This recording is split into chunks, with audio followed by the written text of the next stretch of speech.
Ressignificando, um livro do Richard Bandler e do John Grinder. Este livro fala sobre a técnica de ressignificação dentro da programação neurolinguística, e ele é um livro bem interessante porque ele trata a técnica da ressignificação. Ela tem o módulo básico e tem os módulos avançados. Esse livro aqui ele é só sobre o módulo avançado. Então, a pessoa tem que ter um conhecimento prévio do que significa a ressignificação, de como se faz essa técnica e de quando ela é usada para poder compreender melhor o conteúdo desse livro. Dentro disso, ele é um livro sensacional. Ele aplica a ressignificação de conteúdo, né, negociação entre partes, criação de uma nova parte. Ele trabalha com ressignificação avançada e também trabalha com ela dentro de casais, famílias e estados como alcoolismo ou abuso de drogas.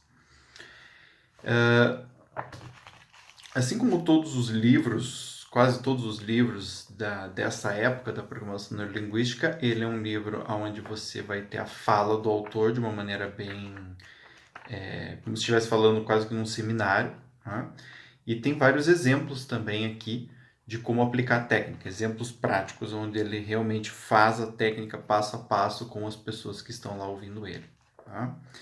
Bem, eu vou trazer algumas notas a respeito da técnica, falar um pouquinho sobre ela, né? E dar algumas dicas sobre como que se aplica, né? Fazer um resuminho aqui de como que eles aplicam a técnica nesses vários contextos. O significado de todo acontecimento depende do molde ou frame pelo qual o vemos. Quando mudamos de molde, mudamos o significado. A isto chama-se ressignificar, reframe, modificar o molde pelo qual uma pessoa percebe os acontecimentos a fim de alterar o significado. Então, por que é importante alterar o significado de algo? A gente já entende hoje, dentro da psicologia, que as coisas por si só, elas não são exatamente boas ou ruins. Elas são, na verdade, avaliadas por nós, pelo nosso sistema de crenças, pela nossa percepção, e a partir disso é que a gente cria um significado. Esse significado é que vai dar valor à experiência. Eu sempre brinco no consultório com meus clientes, né? Copo que eu bebo água. É só um copo que eu bebo água. Se o copo quebrar, eu compro outro. Porém, se esse copo fosse um copo muito especial, que foi dado do meu avô para o meu pai, do meu pai para mim, tem toda uma história de família ali em cima, muda o significado daquele copo. E se eu quebro um copo desses, eu vou me sentir muito mal. Então, isso é interessante a respeito da experiência humana. A partir do momento em que você tem um significado específico sobre um estímulo, sobre um evento, sobre uma pessoa, a tua reação a esse estímulo, evento ou pessoa vai ser diferente. Por isso que se trabalha com essa técnica de ressignificação. Não é só tentar entender de um outro jeito, que nem muitas pessoas tentam fazer. Eu vou achar que é isso e pronto. Não se trata apenas de trocar de ideia. Ao trocar o significado, você troca uma posição interna, subjetiva, emocional e cognitiva a respeito do evento. Né? Ficou muito em moda falar sobre troca de ponto de vista, e que de fato é isso, porém não é de uma forma leviana, é de uma forma que muda todo o lugar onde você se coloca diante daquele evento.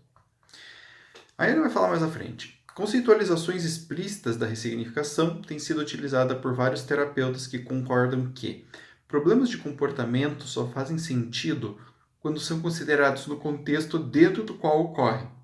Né? Ou seja, muitas vezes aquilo que é considerado um problema está diretamente relacionado ao contexto no qual aquilo é chamado de problema. Por exemplo, muitos pais percebem no comportamento de autonomia da criança um problema. Né? Geralmente pais super protetores ou pais muito ansiosos, quando um filho nasce com um grau de autonomia elevado, eles tendem a se sentir um pouco mal, ansiosos, nervosos, e esse sentimento faz com que eles digam coisas para a criança e tornem isso um problema, tornem esse comportamento um problema. Né? Já o oposto aconteceria numa família, por exemplo, em que os pais são muito autônomos, né? são pessoas muito ativas, e o filho é muito dependente, né? Então isso poderia causar um incômodo para esses pais. Por isso que é importante ressignificar. Muitas vezes as coisas que nós achamos que é um grande problema nosso, simplesmente foi algo que nos foi dito que era um problema. Nunca foi, mas nos foi dito que era. Então, como nos foi dito que era, a gente acabou passando a vida inteira achando que era um problema, nos entendendo como problemáticos, mas na verdade era só um problema de adequação, por exemplo, dos nossos pais ao nosso comportamento. Isso acontece um monte em terapia. Muito bem. Indo adiante. Aqui eu vou falar um pouco da ressignificação de conteúdo. Ele coloca: podem usar esse tipo de ressignificação toda vez que decidirem que o estímulo para o qual um comportamento problemático não precisa ser realmente modificado, que não existe nada inerentemente errado com o estímulo.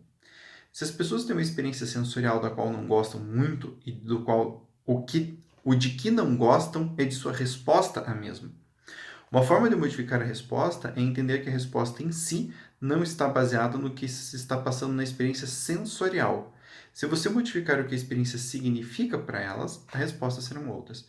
Então, quando se fala em mudança, ressignificação de conteúdo, vai se ressignificar o quê?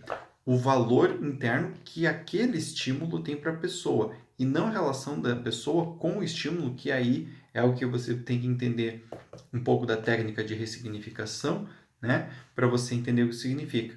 Ou seja, quando o estímulo não é um problema, e o problema, na verdade, é o conteúdo, usa-se essa técnica.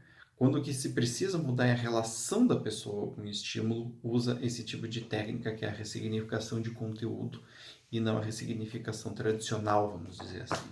Tá? Indo mais para frente, é só para instigar quem já conhece um pouco da técnica, ler o livro. Né? Aqui ele fala que negociação entre partes. Alguém de vocês já tentou alguma vez trabalhar e não ser capaz?